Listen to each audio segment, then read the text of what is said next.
everyone, it is Rachel over at Moonlight Library. Welcome to my channel. If you're new here, be sure to subscribe. If you're not new here, then welcome back. I'm always glad to have you and see you again. We're here today to talk about a book haul. I have many a book. I have not counted them. I am going to go through each one and tell you a little bit about it or what I think it's about. We'll see what happens and how much we each get from them. Okay, so we're going to start with a book that I bought recently and have already read. I'm not going to tell you my actual thoughts on the book, but I will tell you what it's about since I'm like, I need to haul this. This is How to Sell a Haunted House. How to Sell a Haunted House by Grady Hendrix. I've read a couple of Grady Hendrix before. I do love him. This one follows two siblings that their parents have both just died in a car accident, and they have to go back to the house to go through the possessions and all of everything. So it's a lot about grief and mourning, but it's also horror. The mother was a puppeteer. So you get a little feeling for what's going to happen here because it's creepy and disgusting. So if you like some, I don't know, I'm not reviewing it. I'm not reviewing it. Just telling you what it's about. That's it. Next is the book that I am currently reading, Highly Suspicious and Unfairly Cute by Talia Hibbert. I love Talia Hibbert. She did the Brown Sisters books. Those are adult romances. This is a young adult romance. We have Celia and Brad. They used to be friends in middle school and now sixth form high school. Like, it's in England, so it's sixth form. And they're looking into colleges at this point, and he became popular and she kept talking about aliens. She's very into conspiracies and stuff, but obviously some misunderstandings here. And it's cute. They're going into the woods to do this like nature thing that's going to help them with their college applications and their CVs. That's all I'm going to tell you. My book of the month club pick was Adventures of Amina al-Sarafi by Shannon Chakraborty. This one is the same person who wrote City of Brass. I was going to say City of Glass, like it's Cassandra Clare. It's not. This is seafaring pirate fantasy. I don't know. I feel like I'm in a fantasy era. I haven't actually started it, but it's there. It's in my heart. Ring Shout by P. Djeli Clark. I do not believe I said that correctly, but I will look that up later. So it's 1915. The birth of a nation casts a spell across America, swelling the clan's ranks and drinking deep from the darkest thoughts of white folk. And I think it's kind of like a down with the KKK. I love it. You know, it's a horror. It's probably going to be pretty action. Pretty short too. What Moves the Dead by T. Kingfisher. I've read one T. Kingfisher, and that was Hollow Places. I really liked it. We have another horror on our hands, another shorty on our hands. This is a retelling of the fall of the House of Usher. It's someone going back to their hometown after, I think, one of their old friends passes away. I think there's like body horror. There's a lot of like mushrooms and fungi sort of thing. Interesting. Last of Us vibes. Maybe not. Such Sharp Teeth by Rachel Harrison. Is it because I'm Rachel? I don't know. I've heard that Rachel Harrison writes softer horror. I don't know what to call that. It's not as terrifying as most things, kind of a cozy horror. I don't know how to describe that. I've never read her stuff, so I don't know if that's actually been true. But this is obviously a werewolf story. It literally says a werewolf novel. And this is this girl who's going back to her hometown again. Her twin is pregnant, and she doesn't want to go back to her hometown, but I think there's some werewolves involved. I'm excited. Rosewater by Tade Thompson. Rosewater is a small town on the edge. A community formed around the edges of a mysterious biodome. We used the word edge twice. Thank you. Love that word.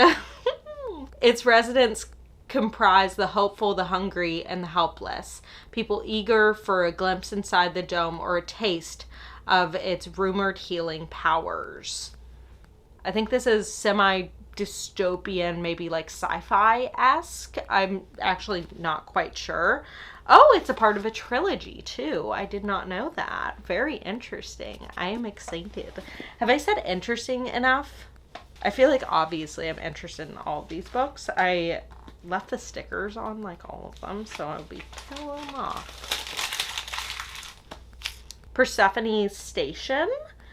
I had wanted to buy this book before. I kept seeing it at the bookstore, and then I just decided, Rachel, we're gonna buy it. We're buying it. And that's what's happening. Stila licked. Persephone Station, a seemingly backwater planet, sci-fi, hello, that has largely been ignored. I mean, obviously it's sci-fi. That has largely been ignored by the United Republic of Worlds, becomes the focus for the Surreo Orlov Corporation, as the planet has a few secrets they tenaciously want to exploit. Okay, I feel like there's some mining in this, some underrepresented people, some use of other people's lands. Rhyme or reason, do we have it? And we do not, because we're going to Serpent and Dove. Serpent and Dove is by Shelby Mahurin. This does not have a synopsis. It says, bound as one to love, honor, and burn. A witch and a witch hunter thrust into holy matrimony. Oh my God. There was only one way such a story could end. Fantasy girly era. I've been telling you, fantasy girly era.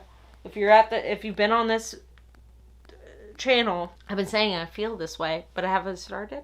No. Will it start soon? I think yes. I think so. Oh, let me go get a different book.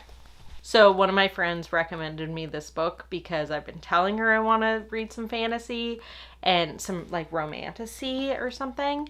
And she was like, Rachel, you have to buy this book. I read it in one day. And that is The Serpent and the Wings of Night. This one is human or vampire. The rules of survival are the same. Never trust, never yield, and always, always guard your heart. The adopted human daughter of the night-born vampire king, Aurea, carved her pace in a world designed to kill her. And that's all I'm going to read to you.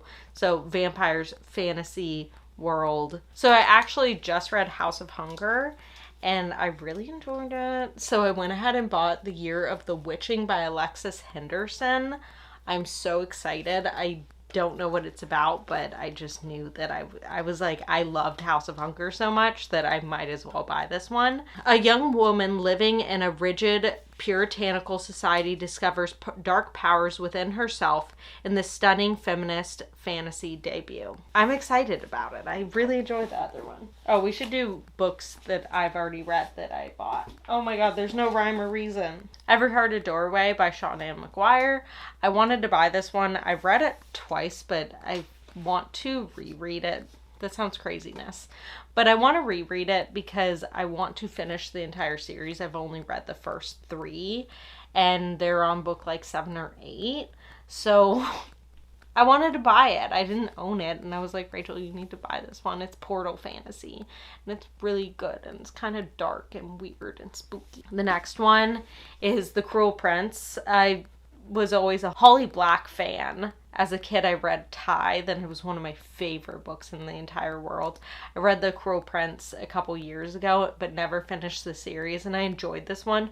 But I kind of really want to go back and reread it because I want to read the whole rest of the series, and it's been a while, so that's where we're at. This is like fairy fantasy stuff. Like, love it. Oh my God, I spent a lot on this book. Alone with You in the Ether by Olivia Blake. I still have not read The Atlas 6. That's on my spring TBR. Hopefully I actually read it. This one is two people meet in the Art Institute by chance. Prior to this encounter, he is a doctoral student who manages his destructive thoughts with compulsive calculations about time travel. I already love it. She is a bipolar counterfeit artist undergoing court-ordered psychotherapy. By the end of the story, these things will still be true. But this is not a story about endings. I've been seeing it everywhere. And, you know, I want to know. The Last Thing He Told Me by Laura Dave. This one, I think it was like on the top books of Book of the Month, and it's a lot of shit. A lot of stuff. This is before Owen Michaels disappears, he manages to smuggle a note to his beloved wife of 1 year. Protect her.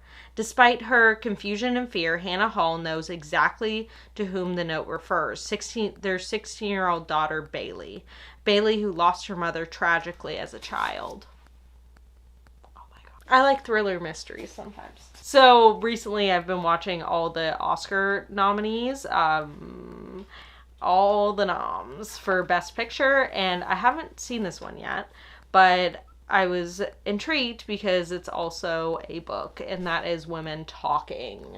Women Talking is about a Mennonite community where the women start coming forward and saying like the types of like sexual and different types of abuse and violence that is put upon them in this community. And it sounds powerful. That's how I feel. Once There Were Wolves. Don't know what this one's about, but people keep talking about this one in Migrations. I should probably just pull Migrations. Okay, people keep talking about this one and Migrations, and I'm very intrigued. It seems to be well loved.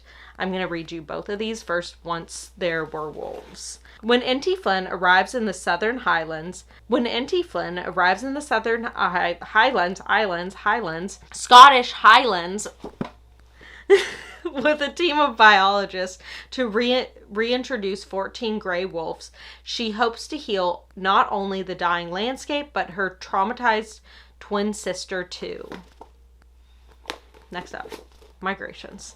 Franny Stone has always been the kind of woman who is able to love but unable to stay. Leaving behind everything but her research gear, she arrives in Greenland with a singular purpose: to follow the last Arctic terns in the world on what might be their final migration to Antarctica. So this is kind of like environmental science, research, stuff like that, but also literary.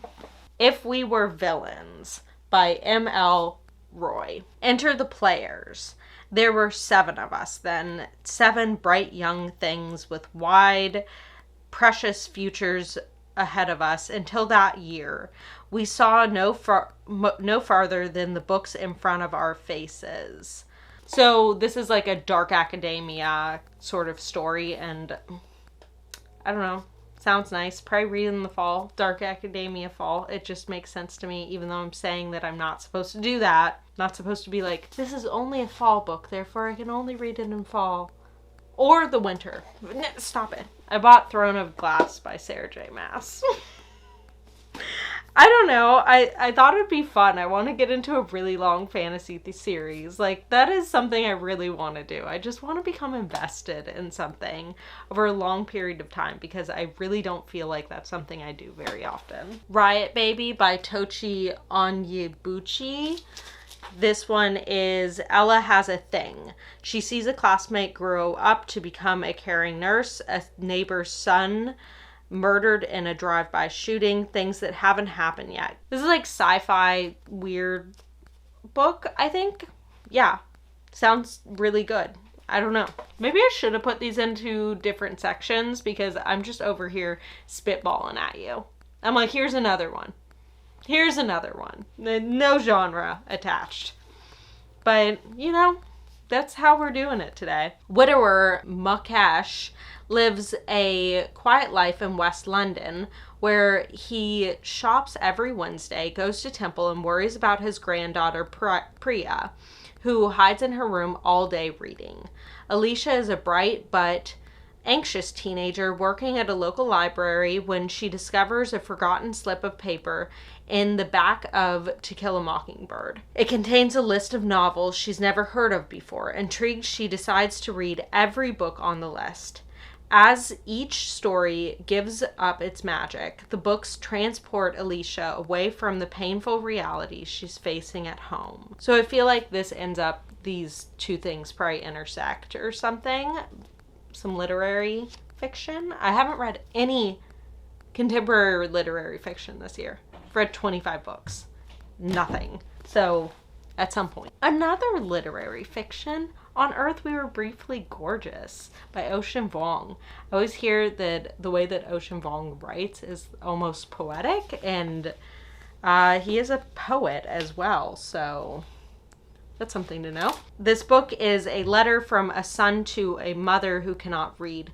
Written when the speaker, Little Dog, is in his late 20s, the letter unearths a family history that began before he was born. I feel like this is a crying book. Another mystery thriller, The Writing Retreat by Julia Bartz. This one, Alex has all but given up on her dreams of becoming a published author when she receives a once-in-a-lifetime opportunity. Attend an exclusive month-long writing retreat at the estate of a feminist horror writer, Rosa Vallow. Even the knowledge that Ren, her former best friend and current rival, is attending doesn't dampen her excitement. Well, I feel like some people are going to die in this book. The Shards by Bret Easton Ellis. This one is, I think he's writing as if he is the main character and he's in boarding school and there's like some weird, there's like serial killers and stuff. Bret Easton Ellis, most of his books intersect with each other, the characters and such.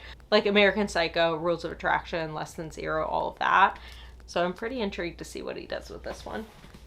It's enormous. Akata Witch by Nnedi Okorafor, and I just read Nnedi Okorafor and I loved it. This is Sunny Nawazu, lives in Nigeria, but she was born in New York City. Her features are West African, but she's albino. She's a terrific athlete. You know, I thought this was a straight up just fantasy novel. Like other books by Okorafor tend to be fantasies. She's a terrific athlete, but can't go into the sun to play soccer. There seems to be no place where she fits in, and then she discovers something amazing. She is a free agent with latent magic powers. Knew it. She has some catching up to do. That's what it says. Cult Classic by Sloane Crosley. I was reading it off my camera. One night in New York City's Chinatown, a woman is at a reunion dinner with former colleagues when she excuses herself to buy a pack of cigarettes. On her way back, she runs into an ex-boyfriend and then another, and another. Nothing is quite what it seems as the city becomes awash with ghosts of heartbreak past. Oh my god. That sounds like the first story in Bliss Montage, just a little different. The Ravens. This is by Cass Morgan and Danielle Page. This one is Only Their Sisterhood Can Save Them. At first glance, the sisters of ultra-exclusive Kappa Rho Nu, the Ravens, seem like typical sorority girls, ambitious, beautiful, and smart. They're the most powerful girls at this college. Says the college, I don't want to. But the Ravens aren't just regular sorority girls, they're witches. Ah, witch books, I love it. All my books just fell over. White Smoke. And this is by Tiffany D. Jackson. I have enjoyed Tiffany D. Jackson before. I read Grown, but I've never read anything else by her. So this is when Marigold and her newly blended family move to the embattled city of Cedarville. Mary thinks this might be the fresh start she needs, but the renovated, picture-perfect home on Maple Street, sitting between dilapidated houses surrounded by wary neighbors, has its secrets. Ooh, I like that. A Song Below Water by Bethany C. Morrow. This one's about mermaids, and something to do with their voices, and like maybe they're sirens. I'm not quite sure, but it sounded pretty interesting. Two sisters discovering their magical identities against the challenges of misogynoir. Anatomy, a love story. Sounds so good. Dana Schwartz. I haven't said anything about it, but like, look at this cover. It's beautiful. I've been hearing really good things. I didn't realize it was a YA book until recently, though. A gothic tale full of mystery and romance. Hazel Sinnott is a lady who wants to be a surgeon more than she wants a man. Jack Kerr is a resurrection man who's just trying to survive in a city where it's too easy to die. Last books, real quick. Shadow and Bone. This one's a part of the Grishaverse. I feel like most people know Lee Bardugo. It is fantasy. There is a war going on. There's this thing called the Fold that people can't go through, and it divides this entire city or like country or something. I think it's country. And going through it, it's like you can go through it, but you're probably going to die. And there's one person that has been foretold that has like these magic powers, and obviously our main character is that person. Sorcery of Thorns.